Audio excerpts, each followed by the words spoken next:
All right, so today we are in the beautiful Fort Myers, Florida with David Marold, our area operation manager. And I'm super excited because we're going to dive into some fun stuff, talk about a cool project that you wrapped up last year.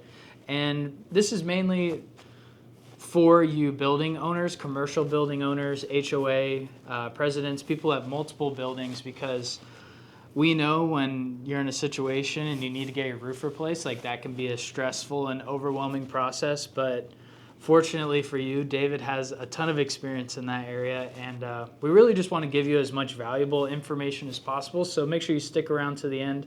And in the meantime, you get to know David a little bit more too. So, David, I appreciate you opening the office up to me today. Absolutely. My pleasure. Yeah, and so last year, I would say you did one of our biggest projects here at Swordsmen Roofing, if not the biggest. It was 6 buildings, TPO, Regency Condominiums, and we did a video on that. We sure did. But I would like to dive deeper into that project, but in hopes of giving these people some helpful information of things that they need to know. So tell me about that project and like what led up to doing those roofs there. Absolutely. So Hurricane Ian, Category 5 hurricane, it really changed the landscape of Fort Myers, our coastal area. And they were very close to the coast, but not right on it. So they're still considered Zone 1 for wind uplift. Their carports got demolished. I would say about 40% of the soffits got blown out, and half of the roofs, about 550 squares, was totaled by the insurance company because of actual hurricane damage. There was an argument made for all of them to be replaced, and it was denied, and there was a severe litigation, lawsuit. It took 3 years to solve. And one thing that did affect the property is that a roofer came out right after the storm, and they did repairs for free, and they asked them to sign a assignment of benefits contract. That basically, whenever their claim goes through, they're doing the job, their name's on the check. And so that's one place where property owners and HOA presidents really need to be careful that they really read what they're signing, so that they don't get backed into a corner with a company that shouldn't be doing their job. And the main reason why it was such a fight for them was to get out of that contract, because the company that they had signed with was taking money and not doing the jobs. Wow. And the vice president actually found out about it, and they had to fight to get free of that contract. And so where I came in, I did a lot of repairs for them. Back up a little bit though. David works like 7 days a week, and your wife was like, "David, you need to take a day off." Right? Oh, that's right. Yeah. And you were hanging out at the pool, right? And yeah, we went to visit a friend that lived at that community. We're hanging out at the pool, and I'm like, I can't help but look around and see all the damage, and I'm like, what's going on with y'all's roofs? And my friend was like, well, the president's right over there having a beer. Why don't you go talk to him? So I went over there, and we started talking, and he said, yeah, you can give me a quote. And so that's how it started. I just started giving him quotes, and then the further along things went and it wasn't getting fixed, they were like, we have to do something to appease the residents so that they see us fixing some stuff. So they started to get some friction with the residents, yeah, because the carports were so bad. I mean, there's like stuff hanging, and that was a serious issue because it was going on for years too, right? Yeah. And the biggest problem for the carports was that the material that was used on them was discontinued. Okay. The insurance company was not paying to replace them; they were only paying to repair them, and the city would not let us re-roof the ones that were supposed to be re-roofed without taking them completely apart and essentially adding a bunch of purlins and rebuilding them up to the current code. Okay. So it just made it impossible. We spent a lot of money on engineering, and I think 9 months going back and forth with the building official to try to get it approved. And by the time it was all approved, the price that it commanded was more expensive than just replacing them, unfortunately. Got it. So at that point, I was just like, okay, we finally got a permit approved, but this is the price. What do you guys think? And they go, no way. And I go, okay, that's fine. And I found some material that was very close to what was required. And I was like, if we just do repairs carefully, like by moving panels around and then putting the repair panels, it should be fine.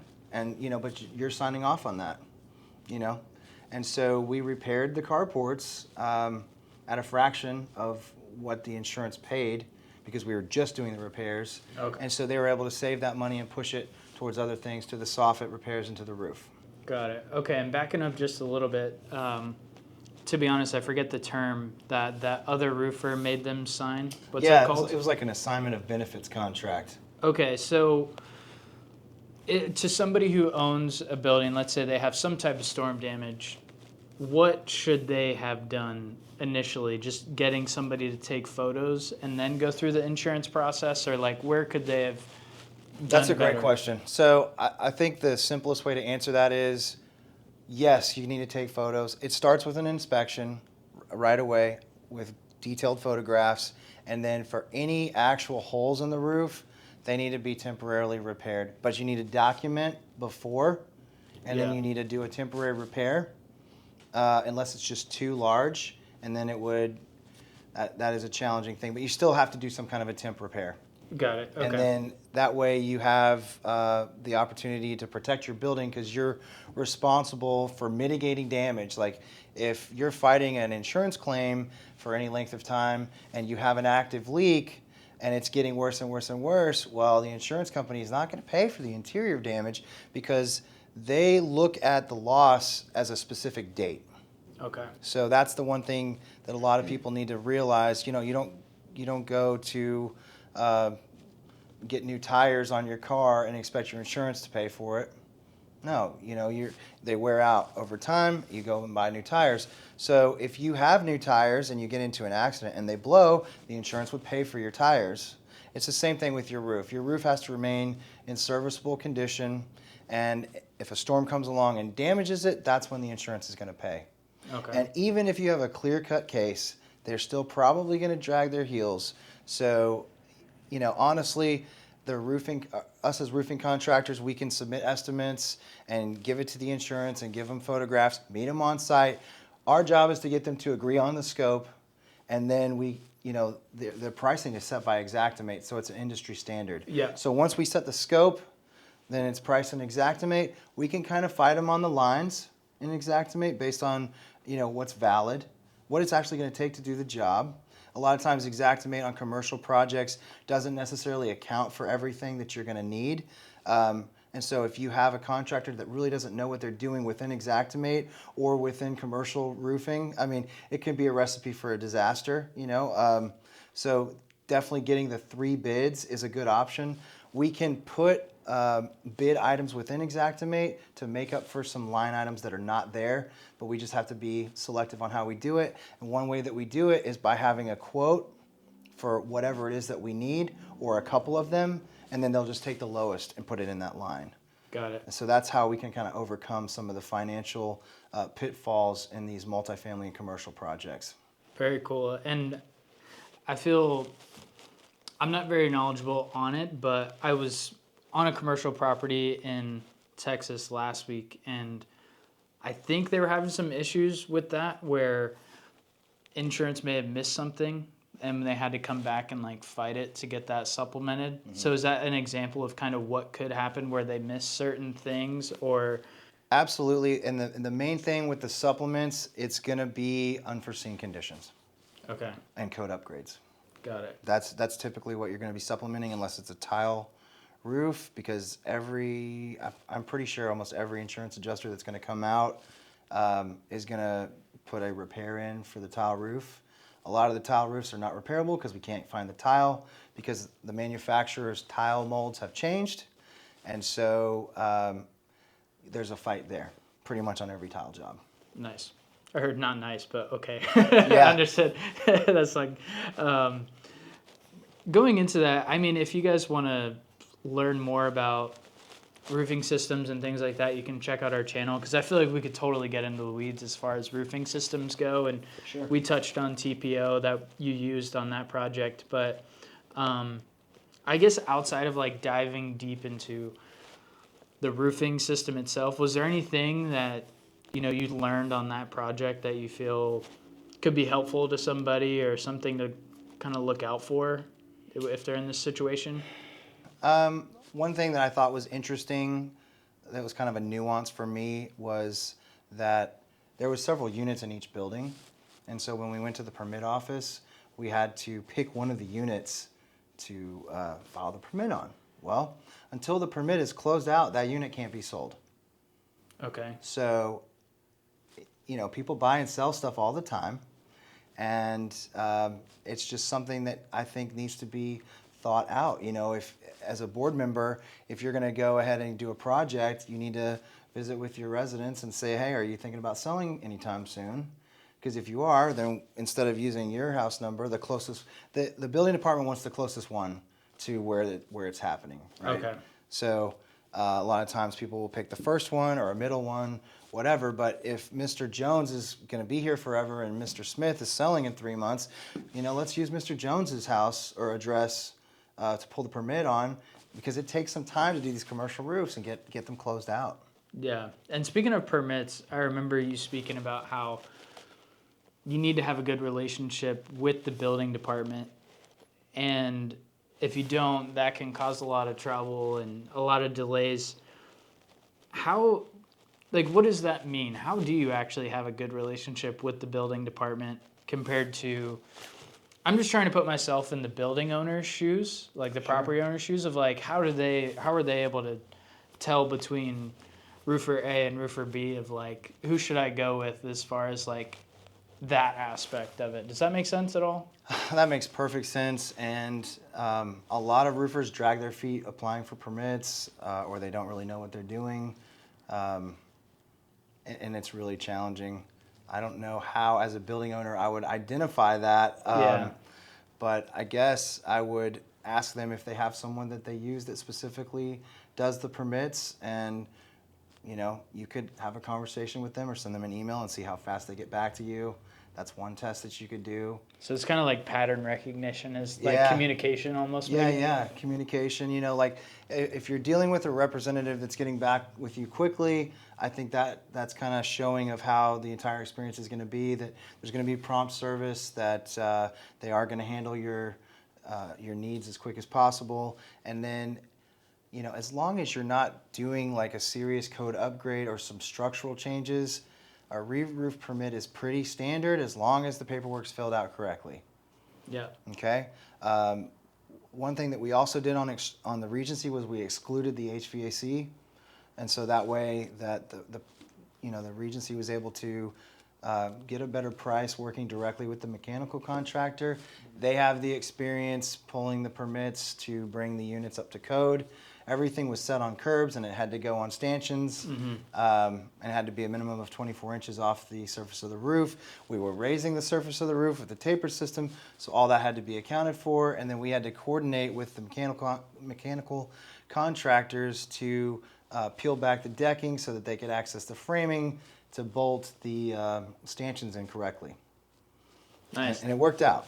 Yeah. It worked out really good. That was a cool project for me to be on. I was only there 2 or 3 days, and I feel like I learned a lot because I had never spent that amount of time on a low slope or commercial building, so that was really cool. And also, it's interesting shooting the videos, and then I have to edit it, so I'm hearing back all the information that Yeah. you have. So it was a very cool project. And so you guys did 6 buildings there, and what time frame did you give the building owner, and then how fast did you guys get it done? So That's a great question. So we were estimating that it was going to take about 8 to 10 days per building, all in. And we actually were averaging about 6 to 7 days per building. It was still the dry season, and true. we brought 15 to 16 men, and however many we really needed to basically tear it off. lay the taper down, and start rolling out membrane. And we basically did the roofs like very, very fast. Got it. So you're expecting like 2 months timeline, but you got it done roughly between like 36 and 42 days. Yeah, exactly. Yeah. And that actually saved us a little bit of money on the equipment rental, Okay. which was nice. Yeah. Mm-hmm. Very cool. So what did you attribute to timeline and being able to beat that schedule? Because, I mean, that's important not only for HOA multifamily commercial building, whether they need to be, doing business during that time period or they have tenants, or even when we work with general contractors, timeline is huge. Like, how were you able to accomplish that? That's a great question. I guess a lot of careful planning had gone into it. My experience, A lot of prep? and I was on site for a lot of it. Any kind of issues, I solved them immediately, and I helped out. I drove the lift, kept more men on the roof. We helped by organizing the taper system so that when we loaded it, it made sense for where they were going to pull it from and where they needed to put it. So there was less time lost walking and getting stuff and not being able to find stuff. So the job site was very organized. I had extra consumable goods like the pipe boots and stuff like that. We never ran out of anything. We had extra screws. Nice. We can always take stuff back. Sure. It's a huge problem if you're working we also worked from 7 to 7 as long as they would let us, basically. Yeah, that's a good time of year. That was in April, right? Mm-hmm. So it's, not as rainy as the summer. Mm-hmm. And then we had longer days. Yeah. It was after the time change. Yeah, that worked out great. It worked out really good, and we just really worked hard to make it happen. I also did all the dumps for the guys so that they didn't have to worry about that. So I did a lot of logistical things. I brought a lot of things in. If we were short a pallet of ISO or whatever, I would take a trailer full of trash to the dump, and then across the street was the supply house, and I'd pick up the ISO and come right back and just keep everyone going. So basically, David's the man. I know there's a lot that you could say. There's, every project's different, but what advice would you have for somebody going into this situation? Like, they've got a big project on their hands and they've got to find somebody that they can trust. What would you tell them? I would say that one of the main things that would really help you is to provide each contractor that's going to be turning in a bid with the same scope of work. So let's say you have someone come out and they give you a bid. Okay, well, you can copy and paste their scope of work if you trust them, and you can give that scope of work, not the price, just the scope, to the other contractors. And then as the other bids start to come in, read it carefully and make sure that they are the same scope of work, because that is the biggest issue that as a property manager you're going to face, that you're not looking at apples to apples. Yep. And then the other side of it is you have to really be able to trust them that they're not going to be coming at you sideways once your roof's already ripped off and you're at their mercy for a large change order because their price was so low to begin with. They couldn't possibly get the job done without a change order. That's the main thing. And there's some crooked companies and individuals out there that, there's like a picture that really does this justice, where the contract is a tugboat and the change order is like a cruise ship. And so that's what you got to watch out for. Yeah. So if you get 3 bids and they're all really close to each other and you've looked at the reviews online and you've talked with the people, then you make the choice with the person that you feel the most comfortable, that's communicating well, that you feel that you can trust, because that's the most important thing. And then staying in communication with them. Yeah, and like we talked about earlier, good communication throughout that process before you start working together. Mm-hmm. And I met with the entire residents several times. I was like, hey guys, you can ask me whatever you want. Now's the time. And they asked me a ton of questions and I just answered all of them. And the board was sitting there looking at me going, wow, you just saved us so many emails. And I was like, great. You're welcome. Yeah. I'll come back next month. Anytime I'm invited. I don't care what time your meeting is, 7 or 8 o'clock at night. That's fine. If that's when you guys are meeting, I'll be there. So. That's awesome. No, that makes perfect sense. Like, just making sure the scope of work is on par with the other ones, because, I know it could probably be a long list that they need to check out the scope, but obviously this is important. It's their roof, so. And a lot of times roofers will speak like in roofer language. And so you have to pay close attention to, what is said. Are they mechanically attaching your TPO, or are they fully adhering it? Fully adhering is gluing, mechanically attaching is screwing. The cost is so much different. What kind of wind are you guys going to be experiencing? How tall are the buildings? If it's over 24 feet, you kind of really want to be looking at fully adhered. You can get away with mechanically attached if it's underneath that height, but yeah, these are the little nuances that make a big difference and down you're the road. talking about considerable cost difference. Well, David, I appreciate you sitting down and sharing your wealth of knowledge with us. If you're in the Fort Myers area, Cape Coral, and you're having some issues with your roof, or you have an upcoming project, reach out to us here at Swordsmen Roofing, and we'll see you in the next one. See you in the next one. Thanks, David. You're welcome.